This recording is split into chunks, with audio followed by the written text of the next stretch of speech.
workshop for conflict resolution. I just want to talk about something that we all do on a day-to-day basis, or even occasionally sometimes, and that is conflict. Specifically, we're focusing on like first years when it comes to the roommates, because living with someone that you haven't lived with before can be a huge adjustment, as you already know, especially you two being first year, right?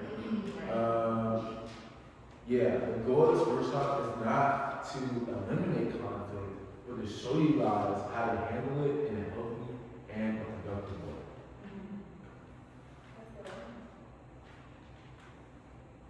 Okay, for the first part, we're going to first explain the objectives. And our first objective, by the end of this workshop, I want you guys to be able to, one, understand conflict. Have a basic understanding of what conflict is. So, two, you can understand different types of conflict, because not all conflicts are the same. Sometimes we really get confused when we think about conflict, we can all view the same thing, but really conflict is really complex and diverse. So, and the first two will help tie into the third one is to apply strategies to help you guys overcome whatever conflict comes you guys with. Everything we go over today is meant to be practical, like something that you can apply and actually use in real life. Okay, so let's look at, you guys can look at your notes. So let's look at what is conflict. Conflict is basically a disagreement between an individual or a group.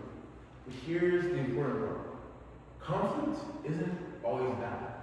A lot of times we can hear conflict and have a negative connotation to it, right? But conflict isn't necessarily always a bad thing. It can sometimes be productive, and that can lead to growth. Think about in our own lives as disciples, where we have our own relationship with Christ, we also have people that can help us grow. Sometimes it's not always like feel good, it may feel bad in the moment, but what comes from it is growth. So it is productive, it's not a bad thing, it's a good thing. Or think about it when you go to the gym. It hurts when you're in the gym. It may be sucky at the time, but you can think it's a bad thing, but it's not necessarily a bad thing because it's what? Helping you what? Grow. Thank you. Or two, it can be destructive, or like it can damage relationships.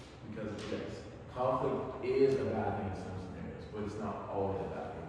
You need to understand that it can be a bad thing, but it doesn't have to be. Right? A lot of roommates conflicts, they start with small things like noise complaints or like not cleaning up what you're supposed to clean up. I remember talking to Layla about her roommate that she had. And it was a struggle, but it started off with little things, right? But it can become a bigger problem when the little things aren't handled correctly and relate to the big things. Those definitely, right? So here are the different types of conflict. You guys can keep looking at your notes. Not all conflicts are the same, and this is really important because there are three main types of conflict. There's task conflicts, which can be disagreements about what needs to be done.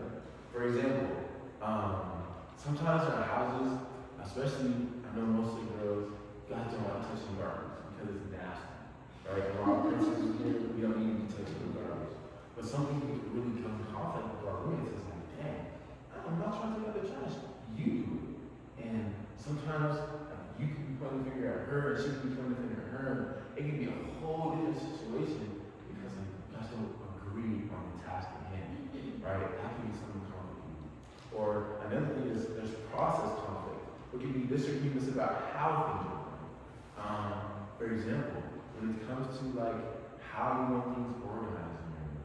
If you have a roommate, they can have a different idea than you because they have their dream room, but also you have your dream room. And it can have you conflict and interest because things just don't align, right? And there's a third one is just like a relational conflict. What can be like emotional tension or frustration or feelings of disrespect, like what happens like day-to-day when you have siblings, like that's getting arguments and all type of gauge on because like you know two people sometimes like things happen or you guys just don't see eye to eye or whatever. Those are like relational conflicts, right? But most rooming problems fall under relational conflict, which is why they can feel so personal and intense. If you misidentify the type of conflict, you usually solve the problem in the wrong way. That's why it's so important to not just think of conflict and put it in a box. If there's different types of conflict, and that's what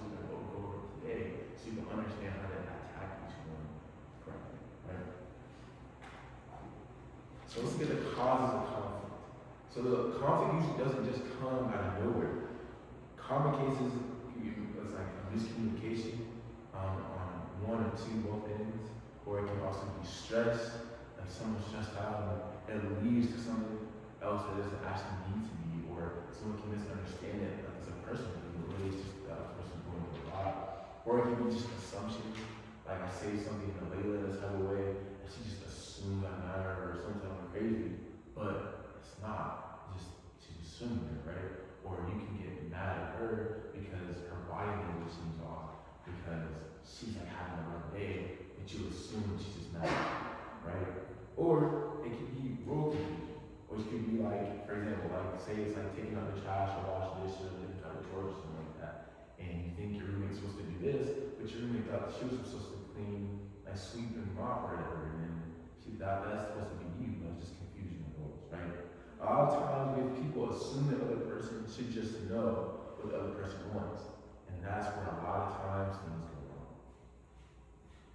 So let's look at different conflict styles. Everyone has a default way of how they respond to conflict, and these are what they call conflict styles. There's one type of conflict style is called avoiding, which is basically just trying to ignore the problem. Or like if you start in communication studies, these type of people are called turtles. They try to do anything in their power just to avoid the situation completely, like shut up. Or there's two, there's like competing. Like they just want to try to win the argument, or whatever the conflict is, they want it to be their way. There's no budget, it's either my way or I think my way. That's how people, right? And then there's accommodating, trying to give in. And once again, when you go into communication studies, you hear about these other people, it's like you call them either owls or foxes.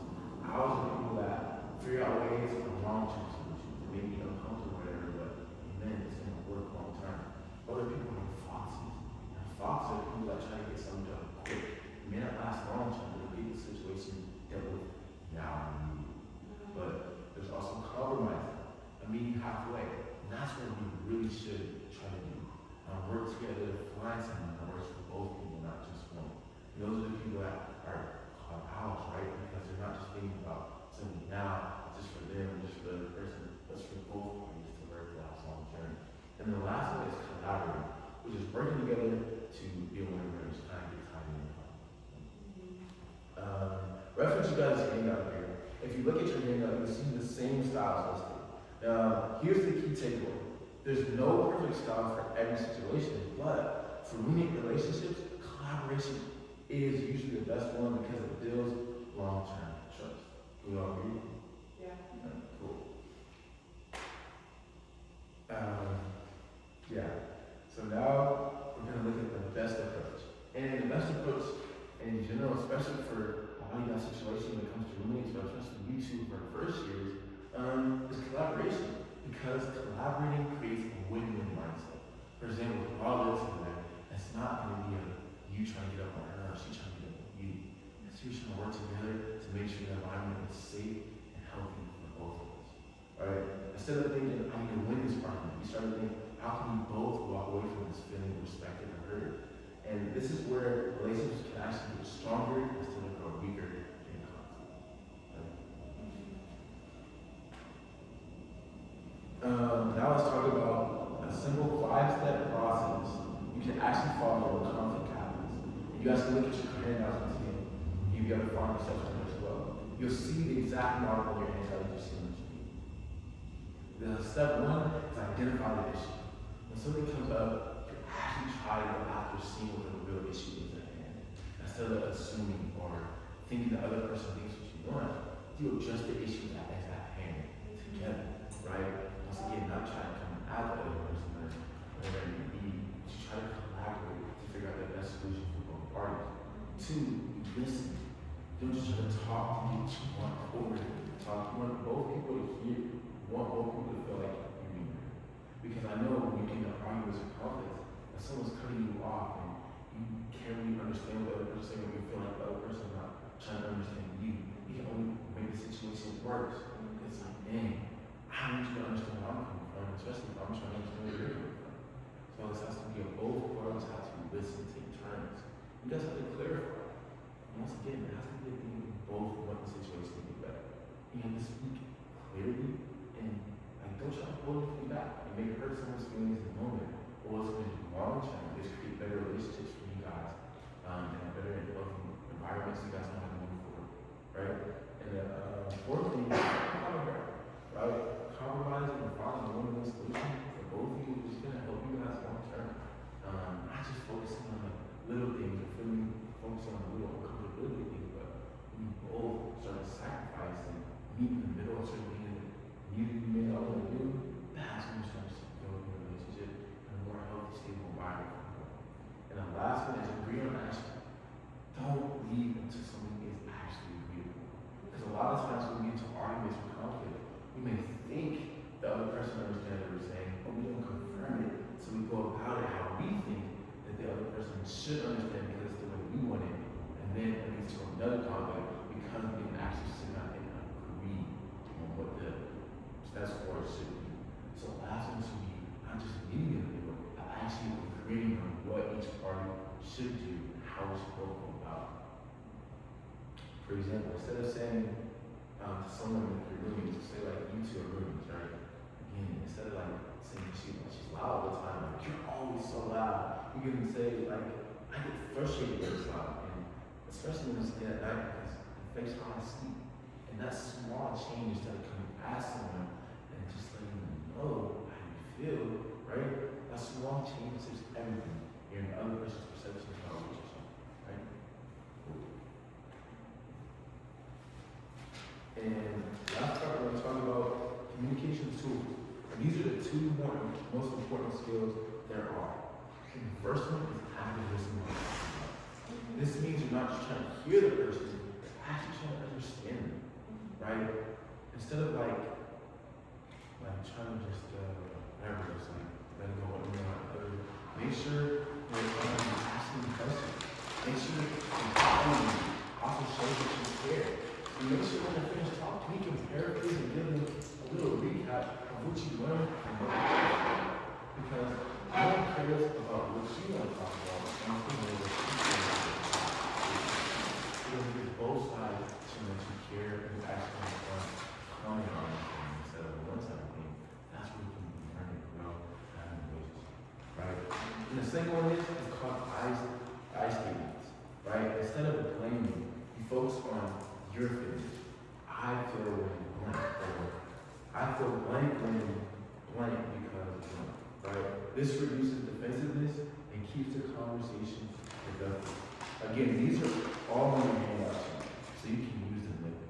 Because when you focus on myself, instead of blaming the other person the entire time, that shows it's not, you're not trying to combat me, you're actually trying to basically like shape for both of us, right? Because imagine someone coming at you like, you do this and you do that and da da da da.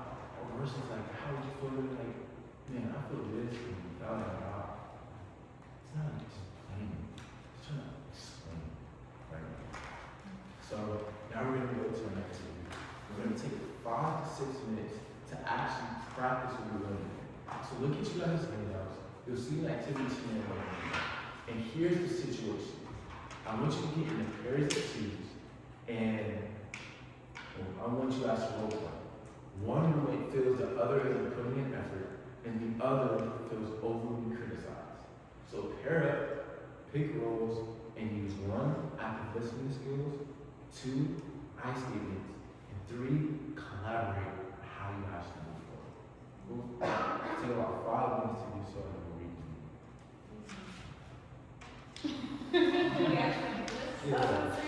Understands and we all join you.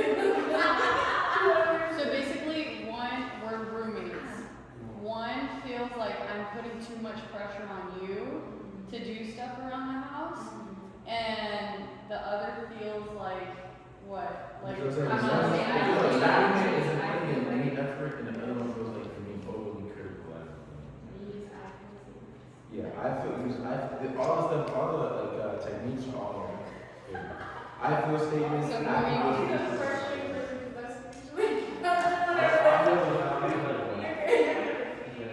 So I'll be the one that I feel like you're gonna do. So you tell Well, me. we're both using I feel. Right?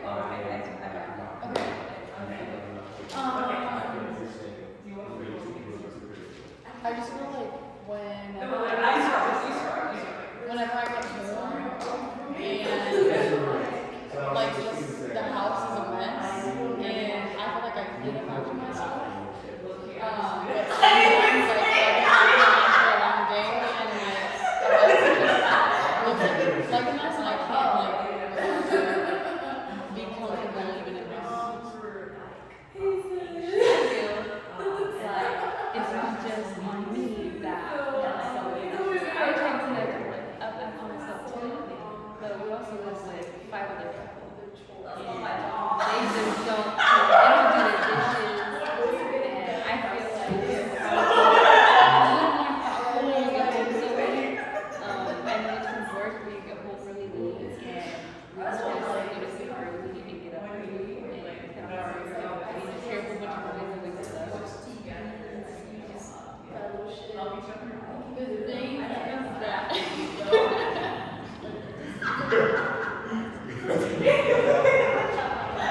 alright, so would you say that you actually do clean up after yourself? Okay, so do you make mistakes or mistakes? Okay. So the thing is, I talked to them and they also said that they clean up after themselves. So it's like now I don't know what to do because apparently we all clean up after ourselves, but the house is still a mess. So what do you think we should do? I feel like it's like we should sit down and list things that we should be doing for ourselves, and then also like possible chores that we all like that if you were doing individually. I think so too. I think coming together and finding what we can decide and more so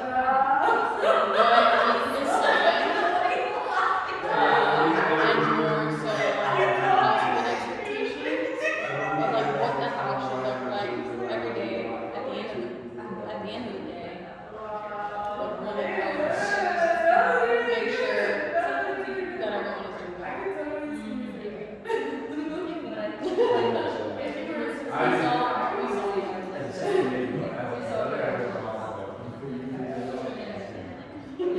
But I would not participating in that. So like, I could say that I actually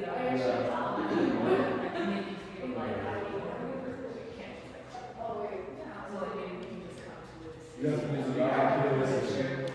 I don't think I have to listen. What's the other thing? I say I think collaboration. So what can we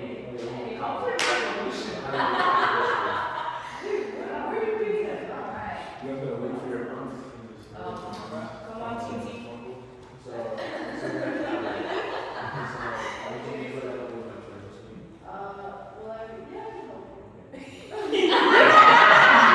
Great job.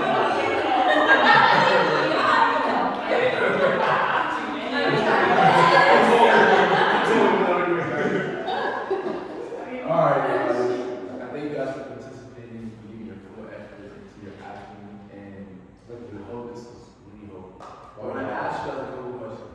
You guys can volunteer and like answer this one person per each question. So one, I want to ask you what worked for you guys to help come to a consensus? Or what technique worked best? Go ahead. I feel like the I statements really work. I feel like it made me not feel like super attacked, and not automatically get defensive. I felt like the way she came at me,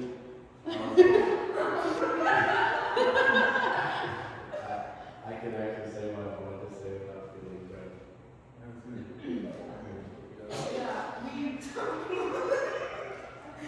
used the I statements. We felt like that, we each took our little turn saying what we had to say and how we felt about, sexual emotions and looking to consensual. That's right.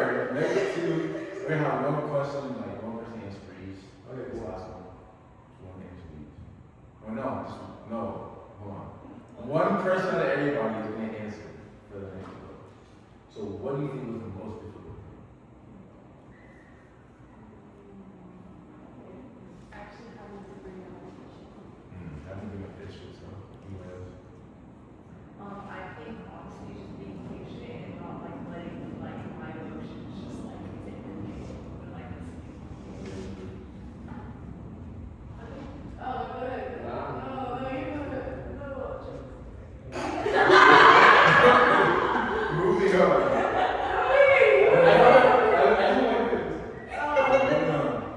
What would you guys change about how this is made? Is there anything you would change? I didn't. I thought, okay. I thought that I wasn't supposed to use the ice skating for some reason. I thought I was supposed to be the most critical self, so that's what I did. And I was just telling him everything that he's doing wrong. You don't do this, you don't do that. But then, like, yeah, I would say, like, I would definitely change because I see the difference now. I honestly, I'm glad that I ended up not using the ice skating. Because then, like, his response and how he, like, actually responded to what I was saying, I felt embarrassed for not, and I know we're, like, it's a role, but I felt embarrassed for not using the ice statement because he was like, you're judging me, but did you even ask me how much to do? And I was like, hey! Like, that's exactly why you should use the ice statement. Because even if it's true and it's a problem, it's like, it shows that you don't care when you don't use the ice statement. It shows that, like, you want to bring up the situation, but also be very delicate about it because you don't know what that person's going through. I feel like the isolates are a lot better for the person that's being criticized. Because then they just get one of the feelings. I just feel like it's Anyone else? Okay, perfect. I'm glad you guys are listening. So I've been hearing that conflict is super normal. Like it happens day to day every so often, right? You can't miss it. Especially for the first year groups, right? But what matters is how you respond. Today, I hope you guys learn how to one, identify conflict, two, how to understand your style, and three, how to actually resolve it using real life strategies. If you take anything away from this workshop, I hope it's this. Conflict isn't necessarily something to avoid. It's an opportunity to build a stronger relationship when handled the right way.